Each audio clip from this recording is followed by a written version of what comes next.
ఆంధ్రామిక్స్.com మిమ్మల్ని స్వాగతిస్తున్నది. 1993 ముంబై జంట పెళ్లి కేసులు సంబంధించి 2 రోజుల క్రితం జైలు ఓసులు వెనక వెళ్లిన బాలీవుడ్ ప్రముఖ హీరో సంజయ్ దత్ మళ్లీ సుప్రీంకోర్టును ఆశ్రయించనున్నాడు.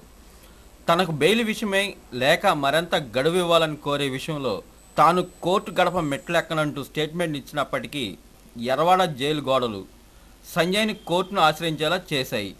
త్వరలో సుప్రీంకోర్టులో క్యూరేటివ్ పిటిషన్ చేయనున్నట్టు ఆయన తరపు న్యాయవాదులు వెల్లడించారు. జైలు శిక్ష నుంచి కొంత ఊరట లభించడానికి సంజయ్ దత్కి మిగిలిన చివరి అస్త్రం ఇదొక్కటేనని వారు అంటున్నారు. సంజయ్ దాఖలు చేసి ఈ క్యూరేటివ్ పిటిషన్పై అత్యున్నత న్యాయస్థానంలో 3 న్యాయమూర్తులతో కూడిన ధర్మశాస్త్రం విచారణ జరిపే అవకాశం ఉంది. మరోవైపు తనకు కొన్ని ప్రత్యేక సదుపాయాలు కల్పించాలని కోరుతూ సంజయ్ పెట్టుకున్న విజ్ఞప్తిని ధర్మశాస్త్రం మన్నించింది. కానీ సిగరెట్లు కాల్చడానికి అనుమతి ఇవ్వాలని ఆయన కోరికను మాత్రం తోసిపుచ్చింది. ఎలక్ట్రానిక్ సిగరెట్ కాల్చుకోవాలంటూ సూచించింది.